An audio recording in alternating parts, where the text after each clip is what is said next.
야곱의 가족이 75명이었습니다. 75명이 이주를 하여서 애굽 땅에서 430년 동안 살았습니다. 그들은 430년 사는 동안에 안정된 생활이 보장되어 있었기 때문에 하나님의 백성이라는 생각을 하지 못하고 살았습니다. 그리고 하나님이 약속하신 가나안 땅으로 가야 한다는 생각도 하지 못한 채 그저 애굽의 문화가 좋았고 애굽의 우상이 좋았습니다. 나는 이곳에서 살고 싶다라는 생각이 이스라엘 백성들의 대부분의 생각이었습니다. 누구 하나 하나님이 우리에게 허락하신 가나안 땅으로 가야 한다라고 말할 수 있는 사람 한 사람도 없이 그저 시간을 보내고 있었습니다. 아무리 생각해도 요셉 이후로는 인재가 없는 거예요. 요셉 이후로는 인물이 없다 보니까 중앙무대에 진출하지 못하고 이스라엘 백성들은 애굽 땅에서 하류층으로 천대받으며 살기 시작했습니다. 요셉을 알지 못하는 3명의 왕을 거치면서 이스라엘 백성들은 점점 강성해지고 사람들이 많아지기 시작했습니다. 그래서 바로 왕이 생각해 보니까 만약에 지금 전쟁이 난다면 이들이 마음만 배신하면 애굽 땅이 존폐 위기가 될 것이다. 이렇게 생각하고 이스라엘 백성들을 노예 삼아서 중노동을 시키기 시작했습니다. 430년의 긴 시간 동안 그들은 늘 안정된 생활, 긴 시간 동안에 이곳에 있었기 때문에 자신들이 서야 할 자리를 모르고 자신들이 가야 할 자리를 기억하지 못하고 그저 살다 보니까 자신이 하나님의 백성이라는 사실을 까마득하게 잊어버린 것입니다. 하나님이 고된 노동의 시간을 그들에게 보내고 몸이 힘들어졌습니다.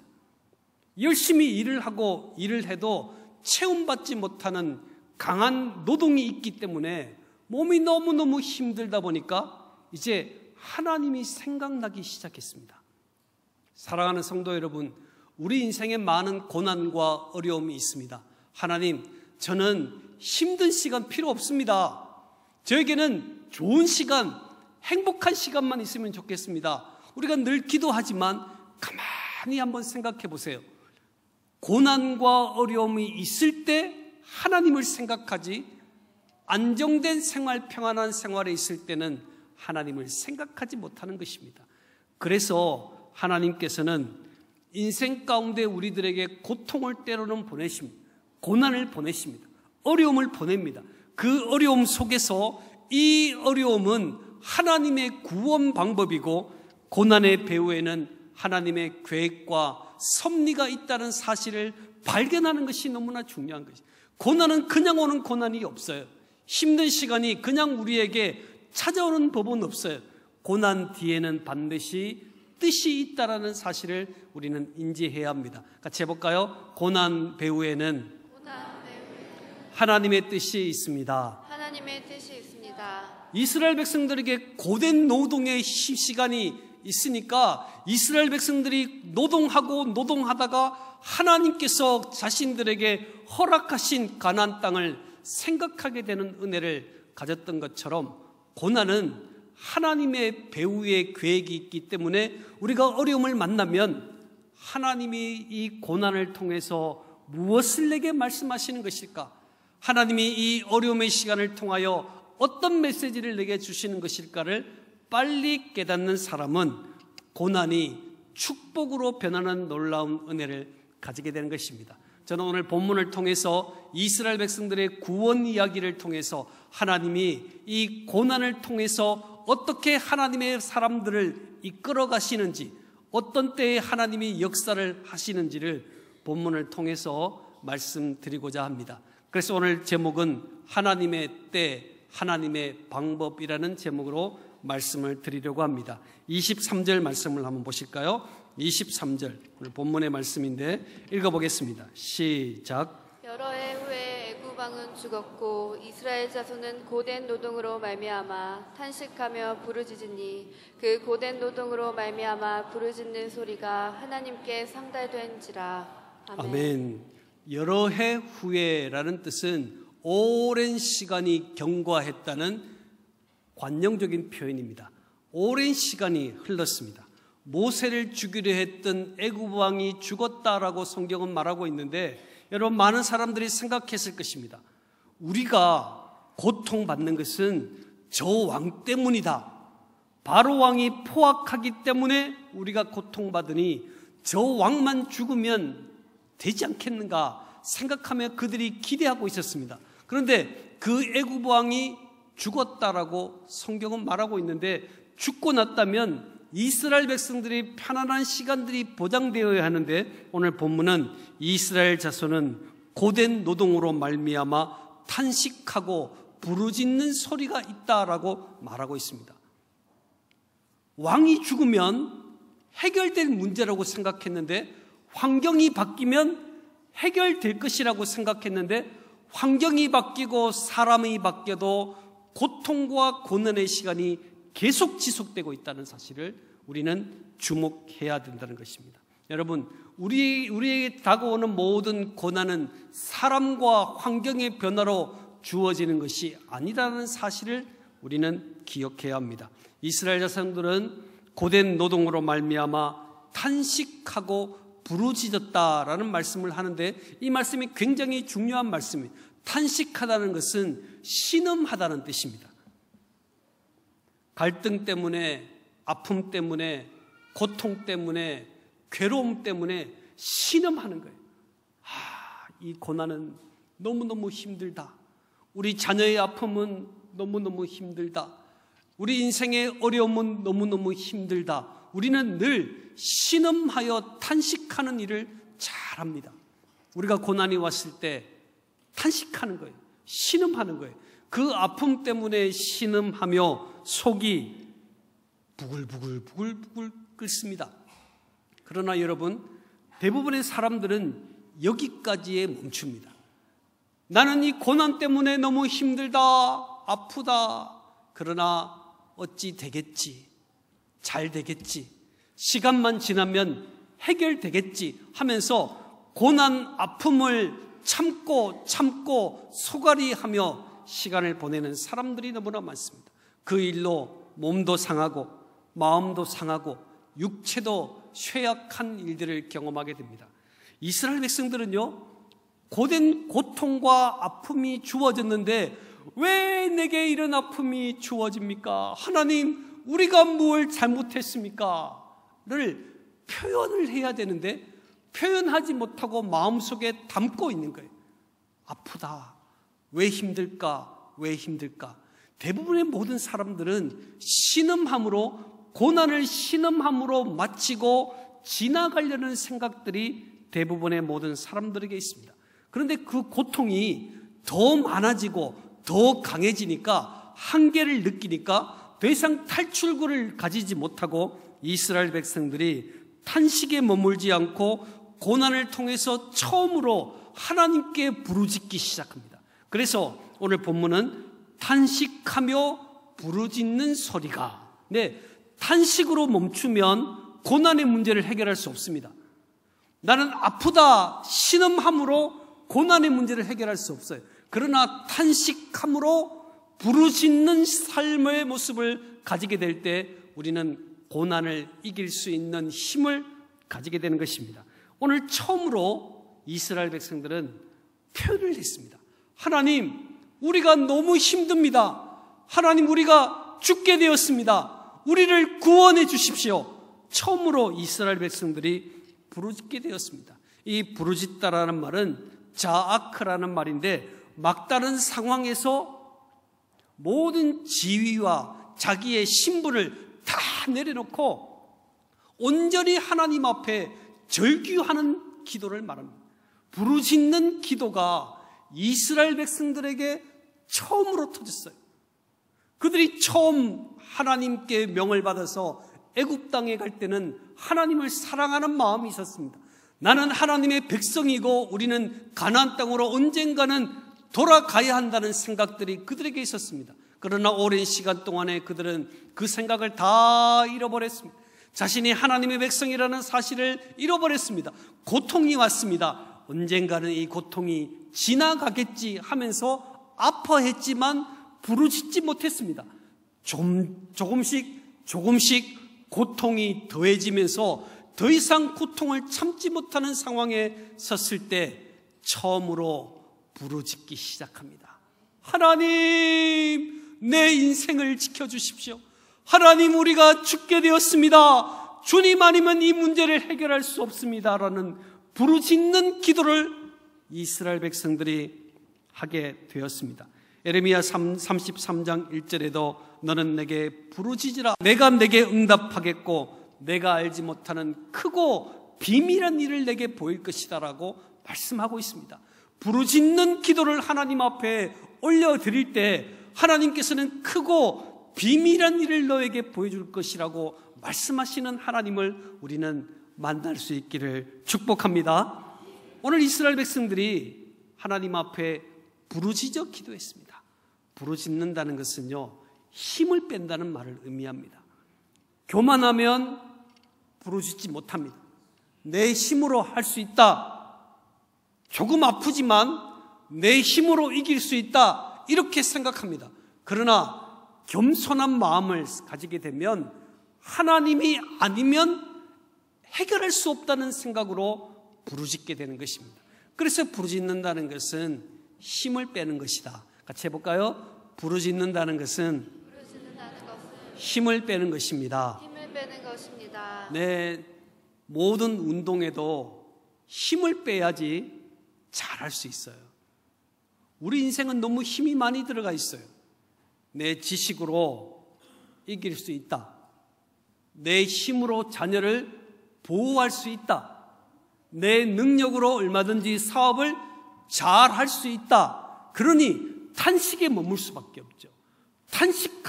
탄식하다가 내 몸도 마음도 몸도 영혼도 상처를 입게 되는 것입니다. 이스라엘 백성들이 이제서야 고난을 만나고 중노동을 하면서 마음에 생각하기를 나는 너무 교만했다. 우리는 너무 교만했다. 내 몸에 힘을 빼고 하나님께 부르짖자라는 고백을 하게 되었습니다. 여러분, 부르짖어야 하나님이 생각이 나요.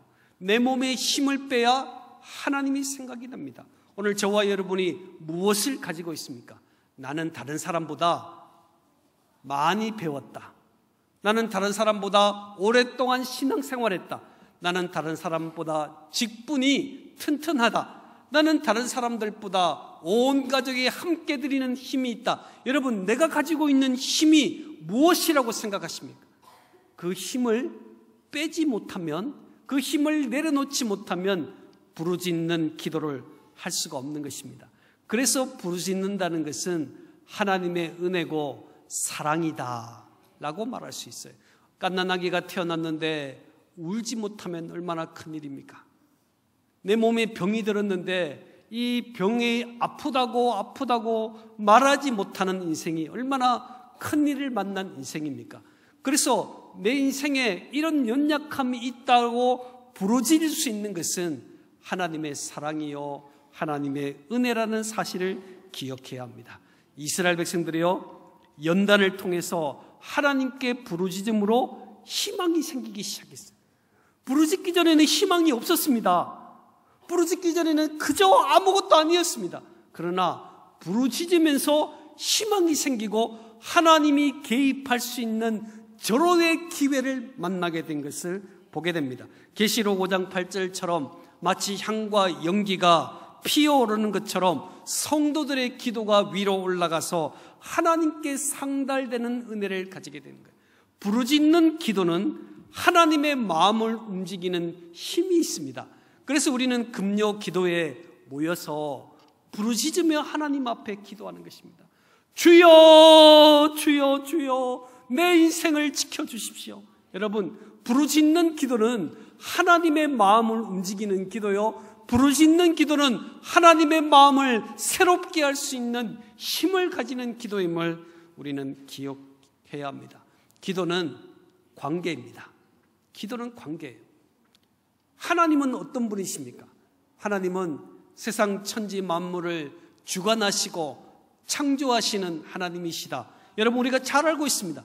내 인생의 모든 문제를 아시는 하나님이시다. 그러나 그 하나님이 나의 아버지가 될 수 없다면, 나의 기도를 듣는 분이 나의 아버지의 하나님이 아니시라면, 여러분, 우리의 기도는 힘이 없는 거예요. 내 기도를 들으시는 분이 하나님 아버지시기 때문에 내 기도가 힘이 있는 겁니다. 내 기도는요, 내가 듣는 기도가, 나의 기도를 들으시는 분이 나와 특별히 상관이 없으시고 그저 큰 힘만 가지고 계신 분이라면 내 기도가 구체적으로 들어갈 수가 없어요. 그러나 나의 기도를 들으시는 하나님이 나의 아버지이기 때문에 우리는 하나님께 드리는 기도, 부르짖는 기도를 해도 부끄럽지 않고 창피하지 않고 하나님께 드릴 수 있는 것입니다. 24절 말씀 보실까요? 24절 읽겠습니다. 시작. 하나님이 그들의 고통 소리를 들으시고 하나님이 아브라함과 이삭과 야곱에게 세운 그의 언약을 기억하사. 아멘. 하나님이 부르짖어 기도하니까 하나님이 이스라엘 백성들의 고통을 들으시고, 이 들으시다라는 말은 샤마라는 뜻인데 깊이 경청하시고 라는 뜻입니다. 하나님이 우리의 기도를 깊이 경청하셨어요. 깊이 경청하시다라고 말하고 있습니다. 이스라엘 백성들은요, 하나님을 지금까지 까마득하게 잊어버렸어요. 내가 하나님의 백성인지를 기억하지 못했어요. 그냥 하나님을 생각하지 못하고 살아가고 있는데 하나님은 이스라엘 백성들을 기억하고 계셨다는 것입니다. 그리고 이스라엘 백성들이 고통당할 때 그 자리에 계셨습니다. 이스라엘 백성들이 아픔을 경험할 때 그 자리에 계셨습니다. 하나님은 그 자리에 가만히 침묵하면서 이스라엘 백성들의 고통을 지켜보셨다는 사실입니다. 얼마나 마음이 아팠을까 생각해 볼 수 있습니다. 자녀가 아프면 부모는 피눈물 흘리는 것 아니겠습니까? 자녀가 고통 중에 있으면서 아파하면 하나님은 피눈물 흘리시는 거예요. 이스라엘 백성들이 고통을 당할 때 하나님은 그 자리에서 더 아파하시고 더 힘들어하셨던 우리 하나님이심을 기억해야 합니다. 그리고 이스라엘 백성들이 부르짖을 때까지 기다리고 계셨다는 사실입니다. 하나님이 고통의 현장에 계시면서 왜 그 고통을 해결해 주시면 좋을 텐데 하나님이 그대로 그 고통을 지켜보시면서 그들이 부르짖을 때까지 기다렸을까요? 여러분, 힘이 빠져야, 부르짖어야 하나님이 주시는 축복을 축복으로 느낄 수 있기 때문입니다. 이스라엘 백성들은 오랜 시간 걸렸습니다. 너무너무 오랜 시간 걸렸습니다. 수많은 고통을 다 보내면서도 하나님이 생각이 안 나. 하나님이 생각이 안 나니까 고통과 연단의 시간이 너무나 길었습니다. 그동안 하나님은 그 자리에 계시면서 아파하시고 우리가 돌아오기를 기다리시는 하나님이심을 우리는 기억해야 합니다.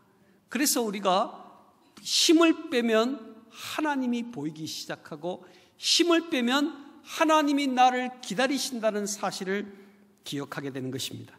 이스라엘 백성들은 부르짖는 기도를 했을 때 하나님은요, 그 기도를 들으시고 깊이 들으시고 그들의 믿음을 확인해 보셨어요. 바로 왕보다 하나님을 더 의지하는지, 애굽 땅보다 가나안 약속의 땅을 더 의지하는지를 하나님이 확인하시고 응답하시는 하나님이 우리의 하나님이십니다.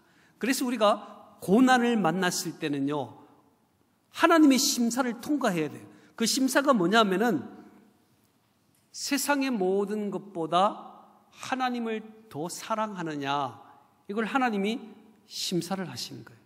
우리의 믿음을 달아보시는 거예요. 우리가 부르짖어 하나님 앞에 기도할 때 하나님 나를 도와주십시오. 하나님 믿겠습니다. 하나님 헌신하겠습니다. 우리의 입술로 고백으로 끝나는 것이 아니라 우리의 믿음을 달아보시는 거예요.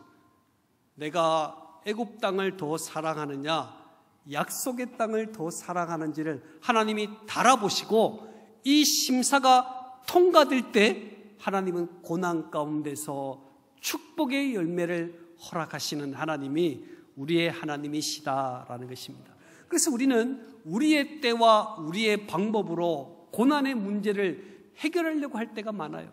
내 방법으로 내 때를 따라서 가려고 할 때가 많아요. 그러나 부르짖으며 힘을 빼면 하나님의 때가 있고 하나님의 방법이 있다는 사실을 우리는 깨닫게 되는 것입니다. 자, 보십시오. 24절 중반절에 보면 하나님이 아브라함과 이삭과 야곱에게 세운 그의 언약을 기억하사 그랬어요. 하나님은요 언약을 기억하시는 하나님이셔요. 그래서 우리가 하나님 앞에 간구하여 부르짖고 우리의 믿음이 통과되고 나면요 하나님이 너 이런 잘못을 했지, 너 몇 년 전에 이런 죄를 지었지, 이렇게 죄를 말씀하시는 분이 아니시라는 거예요. 하나님이 죄를 말씀하시는 분이 아니시고 650년 전에 아브라함과 이삭과 야곱과 맺은 가나안 땅의 언약을 하나님이 기억하시는 거예요. 하나님이 말씀하신 그 말씀, 언약의 말씀을 하나님이 기억하시고 그 말씀을 따라 축복하시고 그 말씀을 따라 우리의 삶을 주장하시는 하나님이 우리의 하나님이시다라는 것을 우리는 기억해야 합니다. 자, 하나님이요 수시로 변한다고 생각해 봅시다. 하나님이 기분이 좋아가지고 오늘은 예스였는데 내일 처음 보는 것처럼 이야기한다면 우리가 어떻게 하나님 앞에 간구할 수 있겠습니까? 하나님이 내가 죄를 지으면 너 나 몰라 이렇게 말씀하시고 좀 착하게 살면 하나님이 우리를 이뻐하신다면 우리가 어떻게 기도하겠습니까? 하나님은요 변하시는 분이 아니셔요.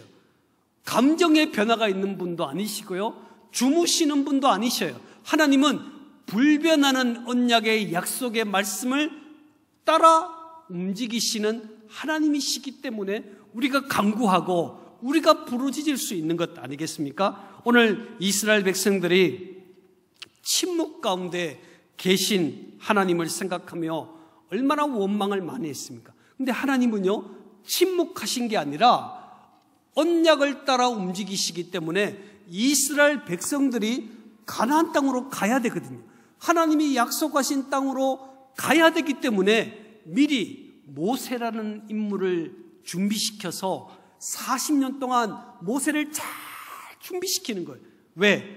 이스라엘 백성들이 가나안 땅을 향하여 갈 때 지도자가 필요하기 때문에 모세를 훈련시켜서 이스라엘 백성들이 부르짖어 기도할 때 모세를 움직여서 하나님이 이스라엘 백성들을 출애굽시키는 놀라운 축복들을 우리는 바라보게 됩니다. 우리가 더딘 약속 때문에 하나님 왜 응답해 주지 않으십니까? 하나님 저의 기도에 왜 응답해 주지 않으십니까? 라는 더딘 약속 때문에 힘들어하는 성도들이 있습니까? 하나님은요 언약을 따라 은혜를 베푸시고 그 언약을 충실히 지키시는 하나님이 우리의 하나님이시다라는 사실을 기억해야 합니다. 세상에는 유통기한이 있습니다. 얼마의 시간이 지나면 우리도 가야 합니다. 유통기한이 있어요. 약속도 잘 잊어버립니다. 그러나 하나님은요 약속을 결코 잃어버리지 않습니다. 잊어버리지 않기 때문에 우리의 구원이 흔들리지 않은 것 아니겠습니까? 내가 구원을 받았는데 하나님이 잊어버리면 새롭게 구원받아야 되잖아요. 근데 하나님은요 유통기한이 없어요. 한번 정하신 백성은 끝까지 이끌고 가시는 분이 우리의 하나님이시라는 거예요. 여러분 우리가 주 예수 그리스도를 나의 하나님 나의 구주로 고백하면 하나님 오른팔을 딱 붙잡습니다. 내가 하나님의 손을 붙잡는 게 아니에요. 내가 하나님의 손을 붙잡으면 내가 놓으면 하나님도 끝이죠. 그러나 하나님이 오른손으로 내 팔을 딱 붙잡는 거예요. 언제? 주 예수 그리스도를 나의 하나님, 나의 구주로 고백하는 순간 하나님의 손이 나를 딱 붙잡아요. 그리고 이 손은 결코 떨어지지 않습니다. 여러분, 그래서 아무도 흔들 수 없는 나의 구원을 내가 받았기 때문에 우리 자녀를 위해서 기도하는 것 아니겠습니까? 우리 자녀는 상태가 안 좋을 수도 있어요. 우리 부모가 그리 예수 믿지 않을 것처럼 보이는 분도 있습니다. 그러나 여러분, 우리는 하나님의 약속을 의지하고 하나님 앞에 흔들리지 않는 구원을 받은 자로서 그들을 위해서 계속 기도해야 될 이유는 우리의 기도는 그들의 머리에 쌓인다라는 거예요. 같이 한번 해볼까요? 우리의 기도는 우리의 기도 대상자의 머리에 쌓입니다. 우리 기도 대상자의 머리에 쌓입니다. 그래요. 하나님은 언약을 따라 움직이시는 하나님이시기 때문에 하나님은 우리의 기도를 듣고 그들의 머리에 다 쌓아놓는 거예요. 하나님, 우리 자녀 축복되게 해주십시오. 다 머리에 쌓는 거예요. 하나님, 우리 남편 예수 믿게 해주십시오. 머리에 다 쌓이는 거예요. 여러분, 그것이 결코 부도나지 않습니다. 결코 사라지지 않습니다. 하나님은 언약을 따라 실행하시는 하나님이시기 때문에 우리가 자녀들을 위하여 기도하고 가족을 위하여 기도하는 모든 기도는 그들의 머리에 다 쌓이는 거예요. 훗날 우리가 하나님의 부름을 받아서 이 땅에 없을 때도 그 자녀는 동일한 길을, 하나님이 기뻐하는 길을 걸어갈 수 있습니다. 그래서 이 약속의 자녀는 약속의 백성이 될 수밖에 없는 것입니다. 같이 해볼까요? 약속된 자녀는 약속의 힘을 얻습니다. 약속의 힘을 믿습니다. 자, 보십시오. 그리고 그 하나님이 25절에 보면 하나님이 이스라엘 자손들을 돌보셨다 그랬어요. 하나님이 기도응답을 해주시고 언약을 기억하여 실행하면서 그대로 이어지는 것은 하나님의 백성들을 돌보시더라 라고 말씀을 해주셨습니다. 삶의 전체에 관심을 가지시고 하나님이 내 삶을 친히 돌아보시는 은혜를 가지게 되었습니다. 사랑하는 우리 성도 여러분, 믿지 않는 사람들은 고통을 보면서 결과만 생각합니다. 왜 나에게만, 왜 내게만 고통이 있습니까? 왜 나만 고난받습니까? 저 사람들은 저렇게 잘 살고 있는데 나는 왜 어려움을 당합니까? 결과만 보고 생각합니다. 그러나 믿는 사람들에게는 고통의 결과보다도 과정이 더 중요합니다. 이 고난을 통해서 하나님이 뜻하시는 것이 있을 것이다. 하나님이 내 삶에 원하는 것이 있을 것이다. 이것을 돌아보는 순간 우리는 고난이 숨은 축복이라는 사실을 발견하게 됩니다. 고난을 통해서 얼마나 많은 사람들이 죽기를 나오는지 몰라요. 고난을 통해서 얼마나 많은 사람이 정신을 차리는지 몰라요. 고난을 통해서 얼마나 하나님을 가까이 만나는지 몰라요. 그러나 고난을 만났는데도 더 타락하고 더 변질되고 더 힘든 사람들이 얼마나 많이 있습니까? 그러나 믿는 사람들에게는 고난은 축복이다. 같이 해볼까요? 믿는 사람들에게는 고난은 축복입니다. 그래서 계속 부르짖어 기도하는 거예요. 고난을 당하면 부르짖어 기도하는 거예요. 왜? 고난은 하나님의 백성들에게는 축복이 되기 때문에 부르짖어 기도하는 거예요. 언제까지? 하나님이 개입하실 때까지, 하나님께서 내 삶을 어루만지실 때까지 부르짖어 기도할 때 하나님은 그 기도를 들으시고 약속을 따라 내 삶을 축복하시며 내 삶을 돌보시는 하나님이 우리의 하나님이시다라는 것을 우리는 기억해야 합니다. 우리는 하나님의 때와 하나님의 방법을 따라 살아가는 사람들입니다. 한번 인사하실까요? 우리 옆 사람에게. 우리는 하나님의 때와 하나님의 방법을 따라 살아가는 사람들입니다. 끝까지 포기하지 맙시다. 좀 힘을 주어서 끝까지 하지 말고 진짜 힘을 주어서 끝까지 포기하지 맙시다. 그냥 우리 뒤도 보면서 끝까지 포기하지 맙시다. 네, 우리는요, 이 말씀을 받고 이제 세상을 향하여 살기 위해서 가시잖아요. 우리 마음에 생각하세요. 내 생각과 내 방법과 하나님의 생각과 하나님의 방법은 다르다.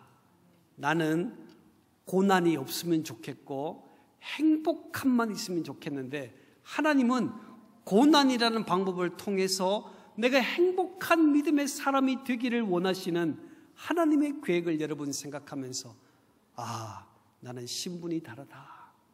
나는 신분이 다르다. 나는 살아가는 방법이 다르다. 기도하겠습니다.